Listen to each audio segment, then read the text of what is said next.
All right, here it is. We are officially live. Welcome back, everyone. We'll give a few seconds for everyone to start rolling in here.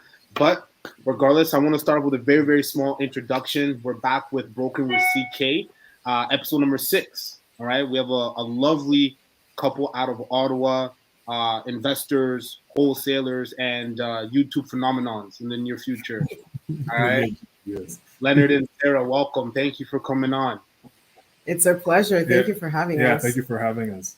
No, most definitely. So I don't wanna talk too much on your behalf. So maybe just take a few minutes just to introduce yourselves, your background, what you guys do, and we'll get the ball rolling.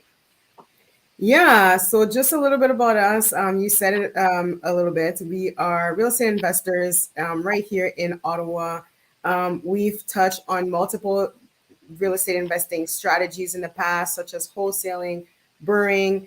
Now we're buying multifamilies and we're into the land development space, and we're also Airbnb hosts. So we touch on a few different strategies.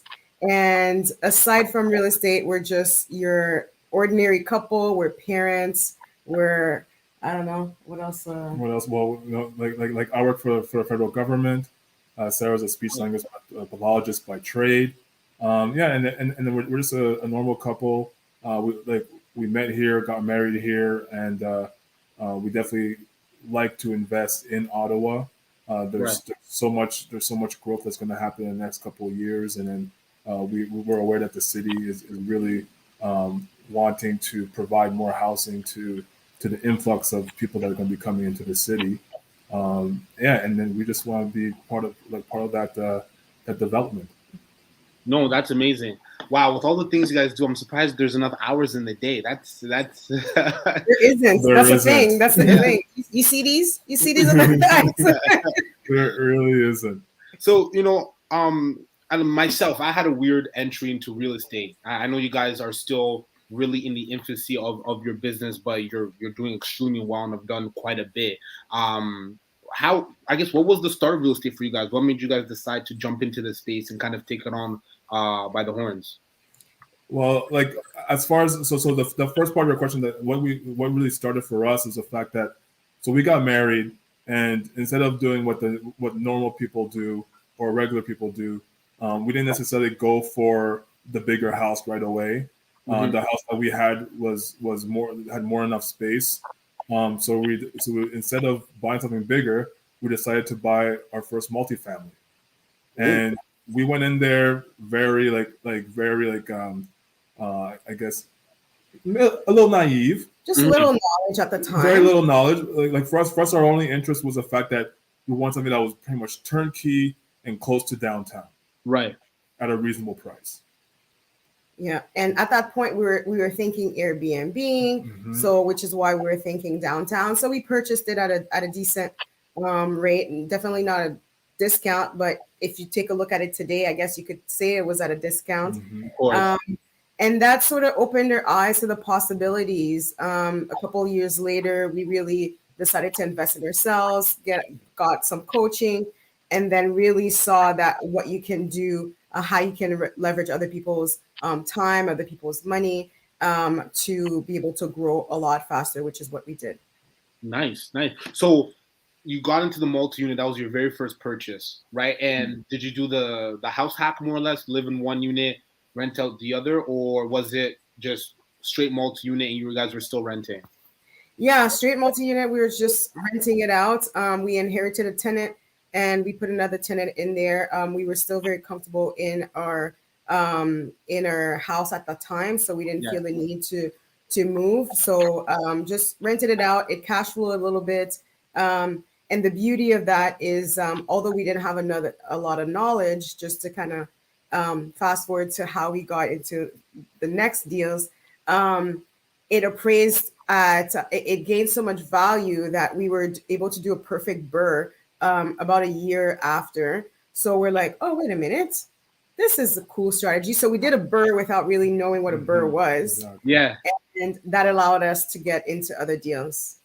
Do you know what's funny? Out of a lot, I have a lot of these conversations, and everyone tells me their first real estate transaction was like they accidentally fully burned their property. It was Yeah. just coincidentally, never on purpose. Yeah.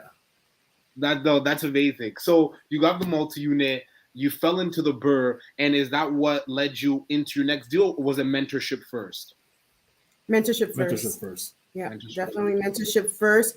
And as we, obtain the mentorship, we're like, oh my gosh, we have so much that we could do. Like we had access to a lot more money than we thought. So, which is why we refinanced and got into a couple more deals at the time. So it was perfect. It was like in alignment. No, that's amazing. So, this actually leads perfectly into my next question. So, between that first deal, the accidental full burr, we'll call it, and to your next deal, we had the mentorship in between. So, what type of knowledge did you kind of first pick up that was like your aha moment? Like, oh my god, like you said, you had so much more access to capital and money that you never knew you had. And how did you go about implementing that for your next deal, if you don't mind me asking? Yeah. Yeah. Well, okay, yeah, go ahead. Yeah, you can take that. You know what? I don't feel like it was a piece of knowledge. I think it was a switch in mindset. Mm, So it's like we sort of knew, the money was there. We knew about refinancing. We knew about pulling out equity.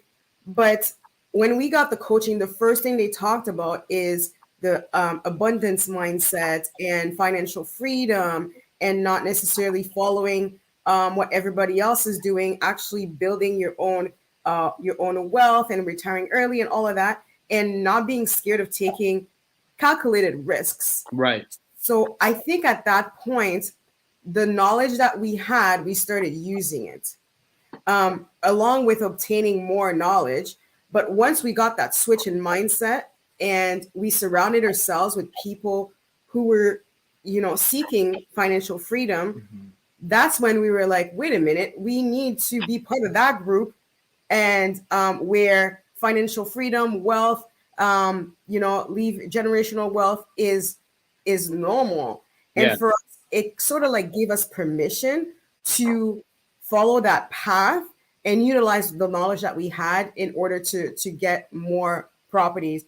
So I feel like the switch was really the mindset rather than the knowledge. And eventually, you do acquire more knowledge, but definitely the mindset was first. Yeah, and to add on to that, so like going on with the mindset, it's not only just the growth, the expansion, wanting to learn more, but it's also the fact that you need to be to either pay yourself or pay to get into certain rooms so you can be around like-minded people For sure. and share that knowledge and be able to grow within those rooms. No, that's extremely powerful. Man, I forget where I heard this quote from, but I think I'm gonna butcher it, so forgive me. But essentially, essentially saying anytime you need to go to the next quote unquote level, and whether it be your career, your life, etc., you can't go into a new field with an old mind, right? Your Exactly. mindset is the first thing that needs to lead the way, which will allow you to enter into those doors, into those bigger rooms, and get you around, like-minded people. So that definitely resonates with me very, very strongly. So, now you're in the mentorship group, right? You're around these like-minded individuals, and it's cool because you see that financial freedom, or let's say financial wealth, or retiring early. The fire method. That's like a status quo, right? It's a baseline. So it's like it becomes normalized, and when that becomes normalized in your subconscious mind, I find that you start opening up to opportunities that kind of fall in lap, for lack of a better term. If you understand what I mean, like the universe just kind of presents opportunities to you because that's where your vision and your like eyesight is. Like, Absolutely. Yeah. And then and beyond that too, not only do you see opportunities, but then whenever problems arise, mm, you're not complaining about the problem, but you're just trying to find a solution. bingo. You know what I mean? So that was a switch that occurred for us as well. And then knowing that all you need to do is find out who can you contact that can help you solve this problem. Like if you Right. can't do it yourself, and I think it's a problem. A lot of people, like they try to take that burden on their own shoulders and try Right. to solve everything. But Mm, if you have the right network and the right team established, then you know who to contact when a certain problem or situation arises. Yeah. And you talked about like where deals fall into your lap, quote unquote. I think the best way to answer that is that, like, let's say you're looking for your dream car. Let's say, I don't know, it's a Tesla, right? And you go and drive one, and you know it feels nice. All of a sudden, all you see around you are Teslas. Yeah. Right? Not because there's more Teslas, but because you're just more aware of them. Yeah. So I think that's what happens when you surround yourself, when you go actually get that coaching and you surround yourself with like-minded people. You're just more aware of the opportunities. They were always there. They're always there. You just see them on a different lens because you sort of have a different mindset now, and you're sort of looking for them too.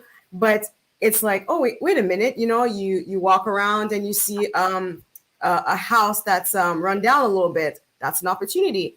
Before, you may have looked at it as like, okay, well, this person doesn't take care of their house. Yeah. But now you're like, let me knock on their door maybe, or send a flyer and see if I could flip this, right? Yeah. So it's just looking at things through a different lens. No, that's amazing. That's absolutely awesome. So now, obviously, that's been able to propel you guys up to what now? 8 doors. I think I read. Honestly, is that it? That's correct. Okay, sure, yeah. I did my homework. I did. Yeah. No, so you know, naturally, you, like you said, you're in a lot, right? So you have a little bit of Airbnb. You have your long terms. You know, where are you seeing the best results in regards from a cash flow perspective, or what do you guys actually enjoy better out of those 8 doors? Do you prefer your Airbnb, or do you like the more so the long term and hold strategy? I think for us, honestly, our goal is not a number of doors. So in the last year or so, or even few months, I should say, I shouldn't even say the last year. As we mentioned, like we were doing a lot. We were burring, we're buying multifamilies, Airbnb, and we're looking at land development. And we realized we got to focus. Yeah, you got to focus on something that's more so that you become the expert. And what we decided is that we don't want to acquire just more doors. We felt like land development was definitely like part of our quote unquote calling, or something that we were more interested in.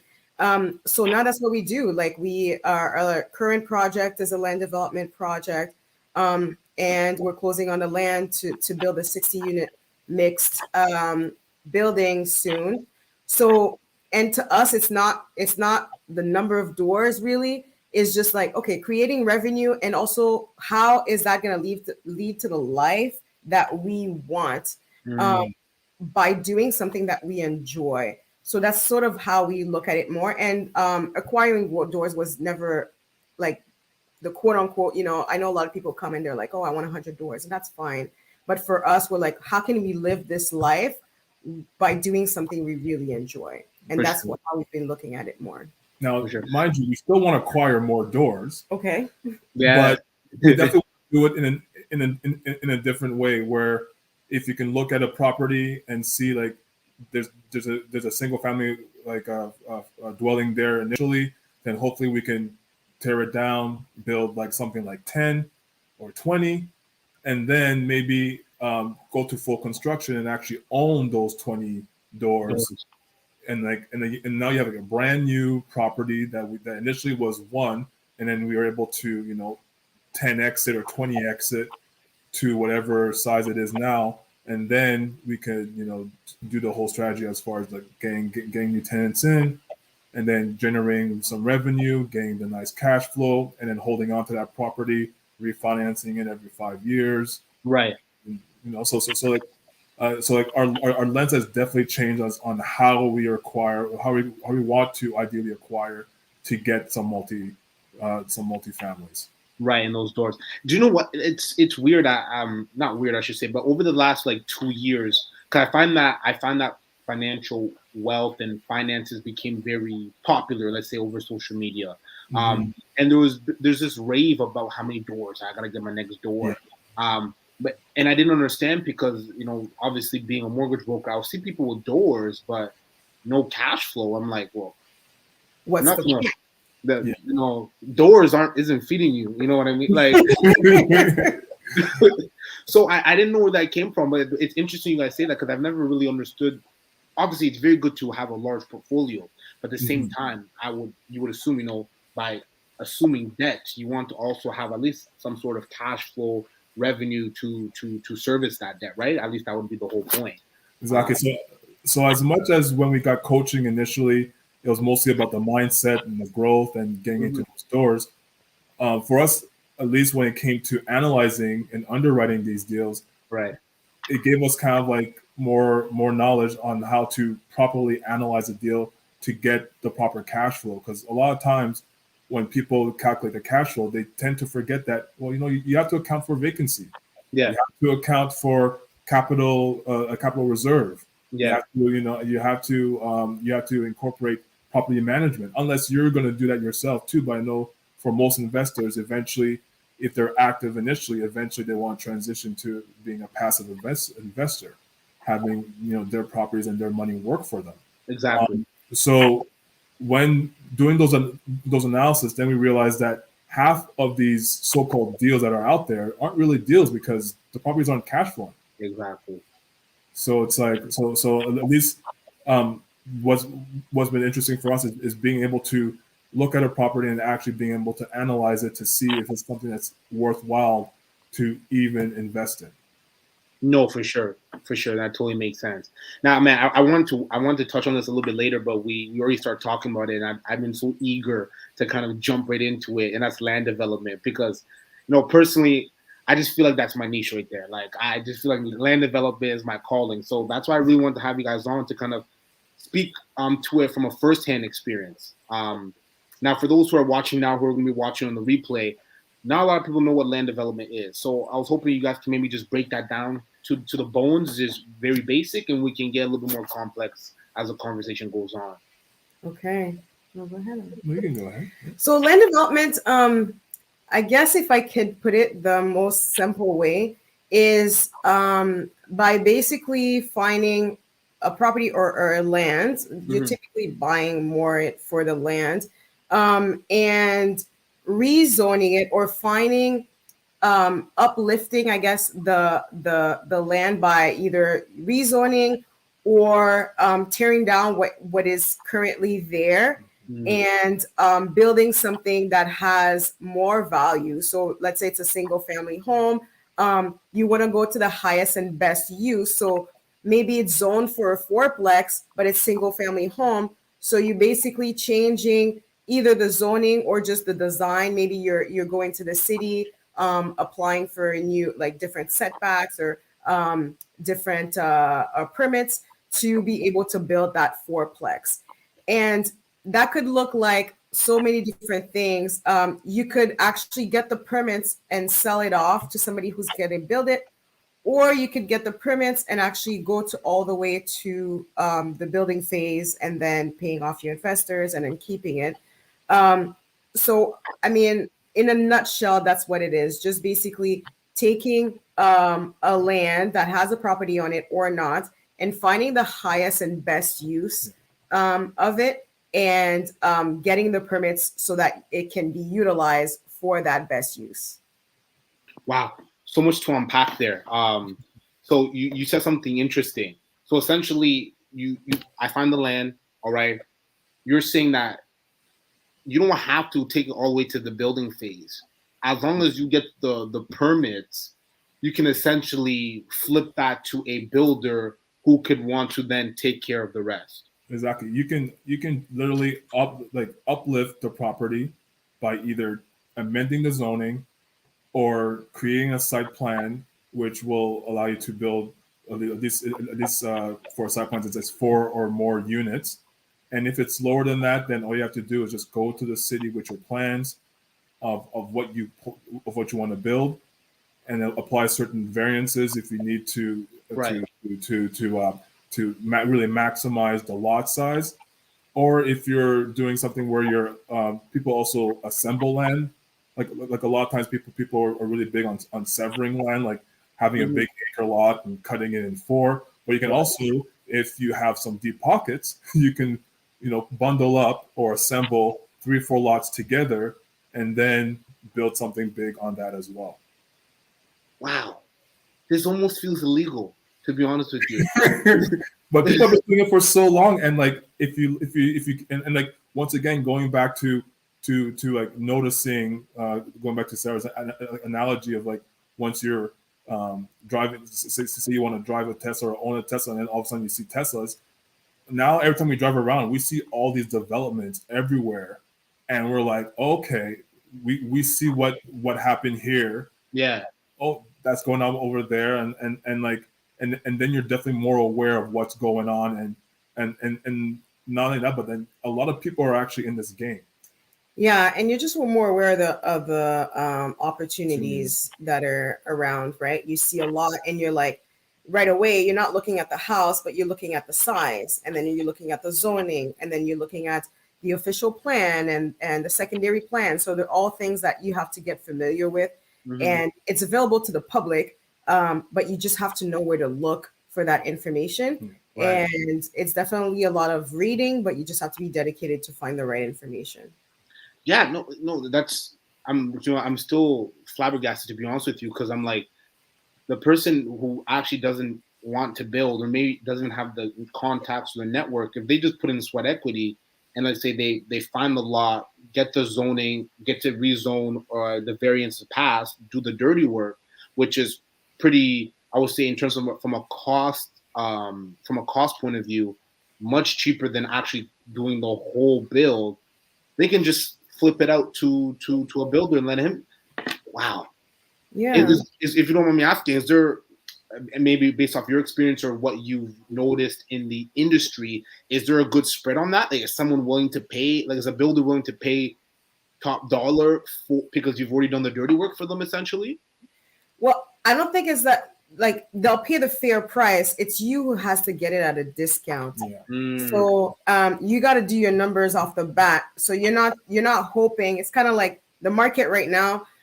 I mean, I know people will do your due diligence and look at comps and how much things can go for, but sometimes you think it's gonna go for $550 and it goes for like $850. It's like, how does that even happen? Yeah. But from the get-go for land development, you know how much a builder is gonna pay per door, let's say, or per unit. Right. So you do your math. You know you got to get it at a certain amount per door.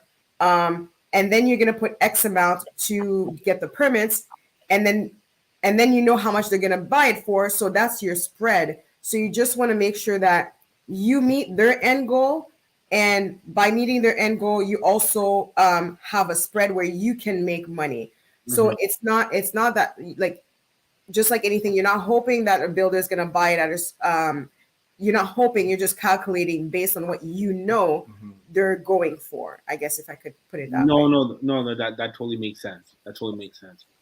Okay, so we have that option, or like you said, you can actually take it to full build completion, more or less, right? And then refinance it out or own all the units, right? Or again, you can actually probably even sell it individually, like a pre-construction, right, where you hire realtors, etc. Now, like, that's obviously very, very interesting. If based off understanding, that's where you guys are more likely. That's where you guys are turning towards more. Which one, like severing lands? Yeah, like actually building, like taking to build. Yes. So the project that we have that we are closing on next week, that's the plan. I mean, a lot of things can happen, but the plan is to take it to completion. It is a long process. It's not like flipping where you're in and out. But that's the end goal. And then along the way, but we also leave ourselves some room for a different exit strategy. If at some point we realize, if we sell this off, we're good. Maybe that's what we'll do. But the plan right now is to take it to completion. Take it to completion, guys. I'm with you. Why not? So, what are the different steps in that, in terms of taking it to completion? Like, what are things that if someone would need to do their due diligence on or factor in if you plan on taking a project to completion? Yeah, it's quite complex. So I'm hoping, to somebody that maybe has the experience, maybe this might sound like gibberish, but here we go. So at first, you definitely want to make sure that the zoning will allow for what you want to do. So let's say, it's zoned, I don't know, R2. Right. This is the zonings for Ottawa. For like, if are you trying to rezone it to R4, R5, or TD1, TD2? Those are all, acronyms, but you got to make sure that the city is going to approve that. And the way you make sure is that you look at, quote unquote, the map of the city. There's the official plan and the secondary plan. So you sort of look at what the city has planned for that area in the future. And that will tell you if the city is more likely to accept your zoning amendment.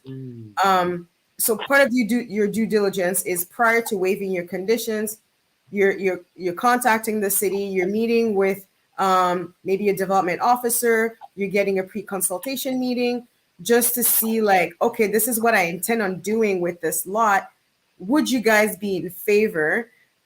Just to get an idea of, that doesn't mean a stamp. This is not a stamp yes, but this will give you an idea of like whether you'll be able to change the zoning. Right. And then you have your other due diligence, like an environmental 1, environmental 2, just to make sure that the soil is not contaminated. What else am I forgetting in terms of due diligence?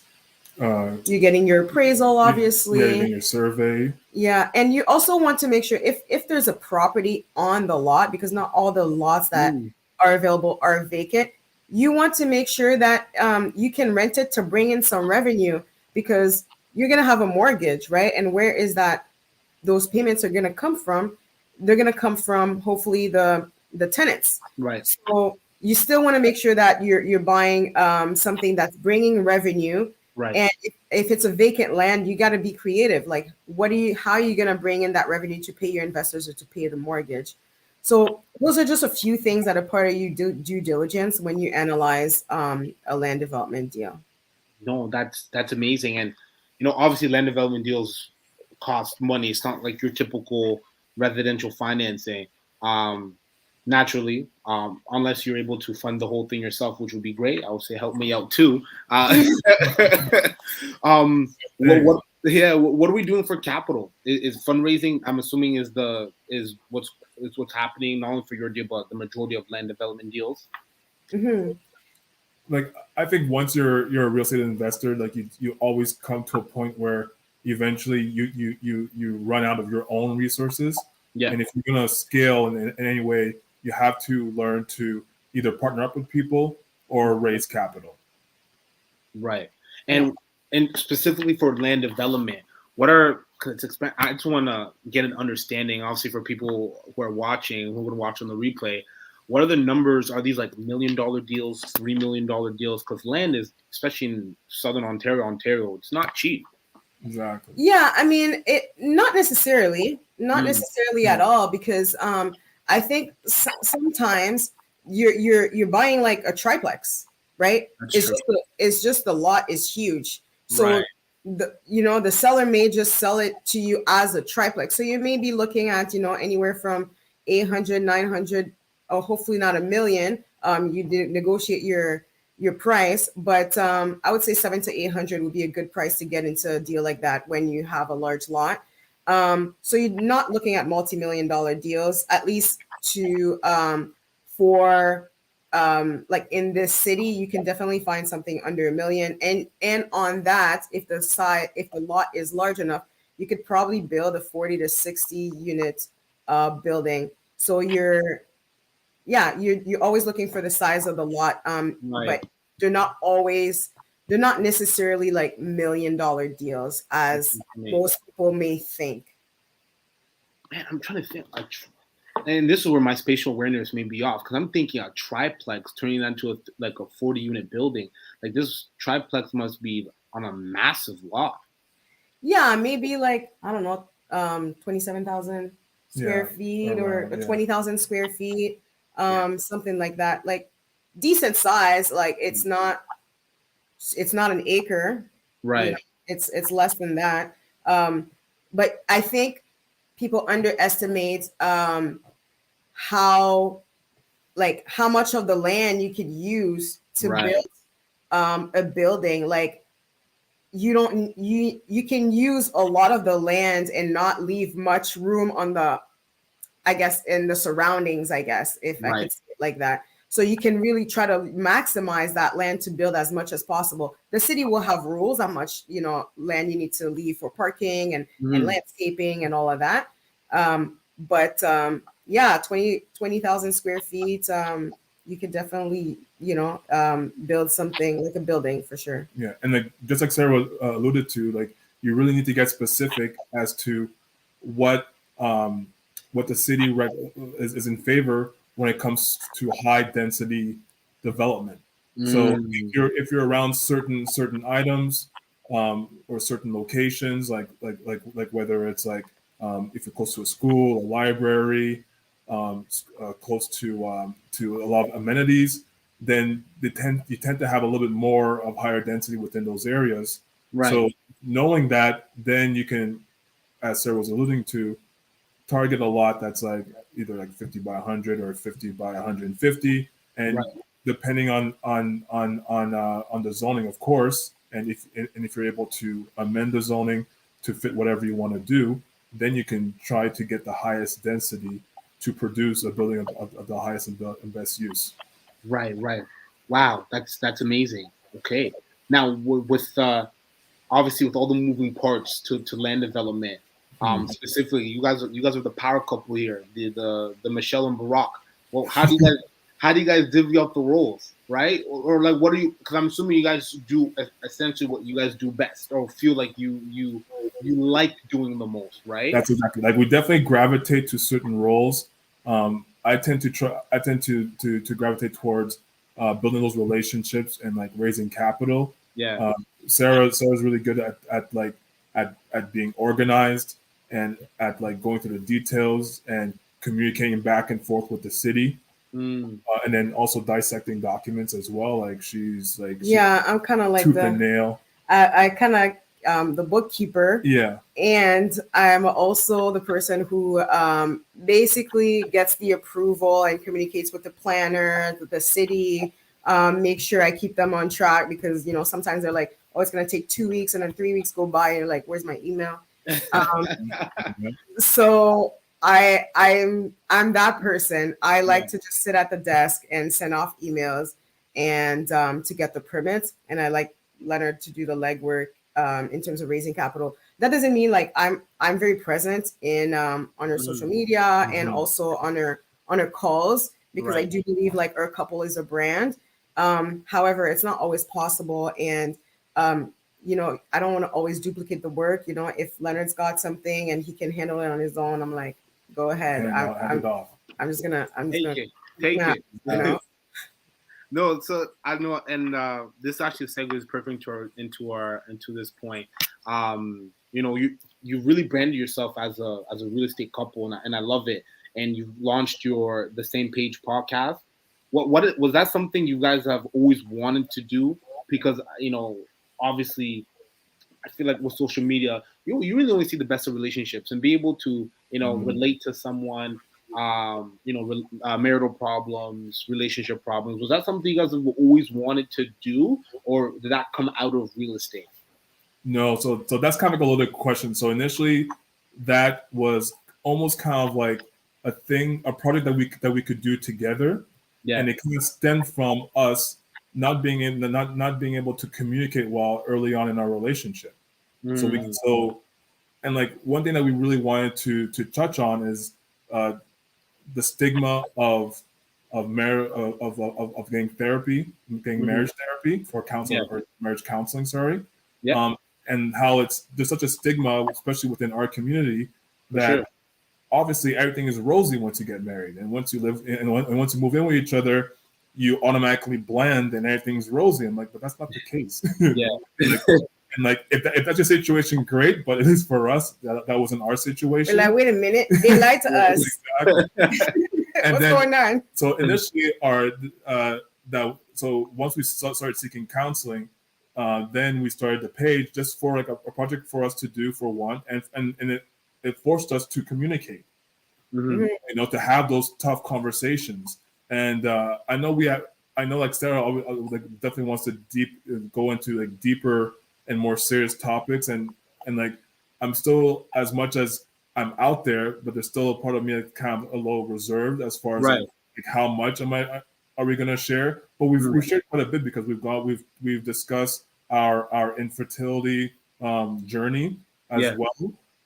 So we talked about the marriage part, the infertility, and then we started to incorporate real estate into our podcast. Yeah, it was kind of like a way for us to show the world that like this is what marriage is for real.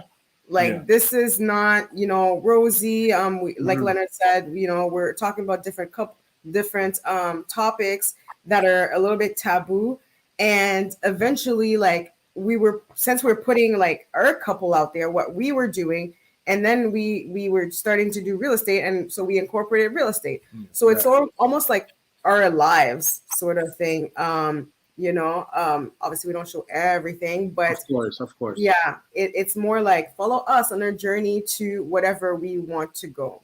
No, and that's very, very empowering, because I find that obviously being so vulnerable and being so open, about your relationship, and obviously working on that communication, it's a perfect segue into actually your real estate business. Having trust, having open communication, open dialogue, because as we both know, being real estate professionals, this industry can really kick your ass. And things can fall apart last minute, and just having a team member who's also your significant other, some people wouldn't be able to do that. But the fact that you guys have been able to build what you have so far and so early, so quickly, it's a testament to the level of communication and trust you have with each other. So kudos to you guys for that, honestly. Thank you. Yeah, it's not always easy, because it's just like sometimes it's like all about business, and then we're like, wait, let's take a step back and let's do something else than business, something more fun. But definitely it is cool to be able to do something that you love with your partner, because they're involved. You can bounce ideas with one another. You're not always like re-explaining things. Well, this is where I want to go, which is why I'm always working. We understand that it takes a lot of work. So there's no, it's kind of like, we don't have to say much. We're like, okay, well, this got to get done. Yeah. And the other person's not questioning why you're constantly working. We're like, well, we have a common goal, which is financial freedom. So we're just putting your heads down together and working. See, I'm not gonna lie. I gotta apologize. I was actually listening to your one of your podcasts in regards to giving, and when your partner is enthusiastic about a certain topic or passionate about a subject, that you should inquire more and be more involved. And and essentially, Leonard made a great point that it'll come back to you tenfold. I got to do a better job with that. I'm not gonna lie. Well, it's not easy, because like I definitely struggle with that as well, because Sarah is very enthusiastic. She's very high energy, and I'm definitely a little like a little less definitely more toned down, more reserved. But that being said, we talked about like the 5 love languages, and so knowing Sarah's love language, when she's talking to me, like there can't be any distractions whatsoever. So I got the phone in the other room, the TV needs to be off, and I need to just focus on her. And then that forces me to not only obviously listen to her, which is very important, but just ask the right questions to actually engage, converse, and have an exchange. And then from there, then it kind of fills up her love tank, to use the terms of the book. And then you get that back, in some other ways, not necessarily right away, but, maybe in a day or two or in a week, something. And but it's true, but because like when it comes to relationships, it's not always. Yeah, it's not give and take. It's not give and take. It's not 50-50. Some days I have my good days, other days I have my better days, right? So it's like that whole fantasy of the fact that, okay, you do this and then I'll do that the next day, or do this another. No, sometimes maybe it's a whole week where she's taking the brunt of work, or maybe the following week is me, and like that's just the way it is. And you just have to kind of like almost kind of like, I want maybe suck it up. It's not the best term, but like you realize that you guys are a team. Not everyone can be 100% all the time. So Yeah. when you see your partner maybe is either a little frustrated or a little tired, then you have to step your game up and carry the team for a day or two or a week or however long it may be until the partner gets back up to their standard, and then you're able to tackle things together. No, no, and honestly, you guys, that's a great point to leave it there. There's no other way to kind of end it off that segment. That's exactly what it is. And I'm young. When I say young, we're all young, but I'm not married yet. I'm not married yet. But it's always good to just take advice and just listen, right? In regards to see how people are doing things who are 5, 10, 15 years ahead of you, and you want to see like, you know, what can you do to implement in your relationship to, you know, make it a little bit smoother or be a better partner, etc. Right? Yeah, and if anything, if that's the value that we can bring through our podcast, like then at least for me, like I know I'm definitely satisfied with that, because at the end of the day, like we were both blessed with having great examples of what a marriage should look like. Mm-hmm. And we definitely didn't take that for granted, because we know that wasn't everyone's situations growing up. Right. So this is something that we want to, like, this is a legacy basically that we wanted to continue for our kids, and hopefully for their kids and their kids as well. And just to be honest, and to show that you can be in a nice, normal, strong, committed relationship within like not to bring race into it, but you know, like within your own race too, right? Where it's like you want to see examples of a strong Black couple. I couldn't agree more. I couldn't. And I think it's, well, if we're being honest, I think it's actually imperative and it's important that you see individuals who not only look like you but reflect. I don't like the word ideal, but reflect what a strong household looks like with a man and woman together, right? Or regardless of your sexual orientation, but a strong couple in a household, you know, leading kids, and I think that's very important um, for this generation, the next generation, because you don't see that a lot within the society, right? With everything that's happening, from divorce rates being at an all-time high, you know, and you wonder why some things happen with children because it manifests itself in that direction, right? Absolutely. It also like I truly believe it all starts in the home. As Yeah. much as there's outside influences, if you have a good enough foundation at home, then you're able to at least spread your wings and are able to, you know, to conquer this. And quite frankly, like this really kind of harsh world where you have to, like, basically, like, not to sound so grim, but to survive, right? To put your best foot forward and to try to succeed in the best way possible. No, 100%. I couldn't agree more, Leonard. Couldn't agree more. I guess you know what there's a few other things I wanted to touch on, and I know it's coming up to that 45-minute mark.